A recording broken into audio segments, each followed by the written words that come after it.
இன்னைக்கு காலையில இருந்தே வெயில் சுட்டே இருக்குதுங்க. சாயந்தரம் இல்லைனா நைட்டு தாங்க மழை பெய்யுது. எல்லாம் வீடியோ எடுக்கும்போது அவ்வளோ ஒரு கஷ்டமா தான் இருக்குது. தோத்துது. இருந்தாலும் வெயிலும் தேவைங்க. மாடி தோட்டத்துக்கு மழையும் தேவை. ரெண்டுமே தேவை. தண்ணி இல்லாமலும் நம்ம விட்டுற முடியாது. தண்ணியும் ஊற்றணும். ஆனால் காலை நேரத்தில் வெயில் ரொம்ப அதிகமாக இருக்குங்க. இல்லை செடியெல்லாம் தோன்றுங்க. மாடி தோட்டம் வச்சுருக்கவங்க அதை பார்த்து அது அளவாக அதுக்கேற்ற மாதிரி தண்ணி விடுங்க. இது பார்த்தீங்கன்னா மாதுளைங்க. காய்ச்சி தள்ளிடுவாங்க மாதுளை. இப்போ அங்க இருக்க பாருங்க, பிஞ்சு எல்லாம் நிறையா தான் இருக்குங்க. நான் பறிச்சுட்டேன். இருந்தாலும் அது இருக்கு பாருங்க. இதுலயும் நிறைய தான். வருஷத்துக்கு ஒரு 20-25 காய் வருங்க. இது இருக்கு பாருங்க, குட்டி குட்டியா அது பாருங்க. குட்டி குட்டியா வந்திருக்காங்க பாருங்க. நிறைய பூ எடுப்பாங்க. இதை அணில் கொறிச்சு போட்டு போயிடுவாங்க.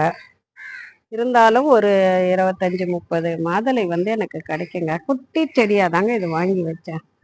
நல்ல மரம் மாதிரி வளர்ந்துட்டாங்க. நிறைய இருக்குதுங்க மாடி தோட்டத்துல.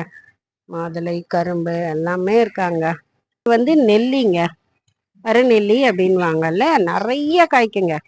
ஒவ்வொரு அந்த கணுலையும் பார்த்தீங்கன்னா அத்தனை விதமா அவ்வளோ நெல்லி கொத்து கொத்தாதாங்க வருவாங்க. நெல்லிக்காவை பற்றி உங்களுக்கு நல்லா தெரியும். ஒரு நெல்லிக்காய் சாப்பிட்டா கூட போதுங்க. அதனுடைய சத்துக்கள் நிறைய கிடைக்குங்க நம்மளுக்கு. அவ்வளோ நல்லது. உடம்புக்கு தேவையானது எல்லாமே நம்ம மாடி தோட்டத்திலே நம்ம வளர்த்துக்கணுங்க. நம்ம கடையில் வாங்கலாம். விவசாயிகளுடைய கஷ்டமும் நம்மளுக்கு நல்லாவே புரியும். ஆனாலும் நம்ம நம்ம மாடி தோட்டத்தில் நம்மளே வளர்த்து தேவையான எருக்கள்லாம் கொடுத்து செயற்கையான எந்த இதுவும் எங்கள் மாடி தோட்டத்தில் கிடையாதுங்க. மண்கலவையும் மாட்டு எரு, மண்புழு உரங்க. இது 10 வருஷம் தோட்டங்க. நான் பெருசா மண்ணு இது வரைக்கும் மாத்தினதே கிடையாதுங்க. அந்த மண்ணுலயே ஒரு கைப்பிடி மாட்டு எரு, மண்புழு உரம் கொடுத்துட்டே இருப்பேங்க. அது இல்லாம நம்ம வீட்டுல தேவையில்லாத இந்த காய்கறி கழிவு, பழத்தோல், முட்டை ஓடு, வாழைப்பழத்தோல் இதெல்லாம் நான் ஒரு இதுல போட்டு, ஒரு ட்ரம்லையாவது எதுலையாவது போட்டு கூட மண் ஒரு அரை அடினா அதுக்கு மேல ஒரு மண் கலவை, அதுக்கு மேல காய்கறி கழிவு, அதுக்கு மேல மண் கலவை, இப்படி போட்டு வச்சா ஒரு மாசத்துல நல்லா மக்கிருங்க. அதை விட சிறந்த உரம் நம்ம மாடி தோட்டத்துக்கு தேவையே படாதுங்க. நம்ம ஒரு கைப்பிடி எடுத்து தூவி ஒவ்வொரு தொட்டிக்கும் ஒரு கைப்பிடி போட்டு கிளறி விட்டாலே போதுங்க. செழிப்பா வளர்ந்துருங்க. அதே மாதிரி செயற்கையா மருந்தெல்லாம் வாங்கவே வாங்காதீங்க.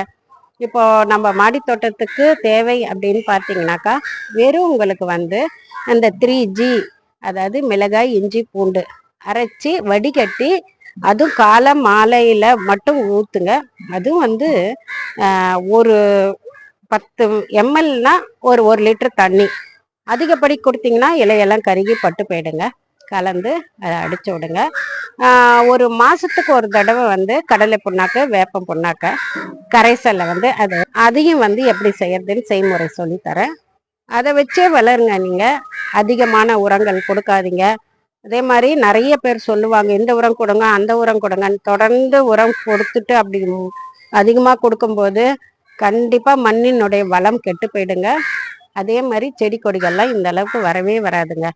அதெல்லாம் நீங்க யோசிச்சு நீங்க பயிரிட்டனா 10 வருஷமா நான் விளைச்சல் அள்ளிட்டு தாங்க இருக்கேன். காய்கறிகள் பெரும்பாலும் நான் வாங்குறது இல்லை. கீரை வாங்கினதே கிடையாது. எல்லாமே மாடி தோட்டமே கொடுக்குதுங்க. மிக்க நன்றிங்க.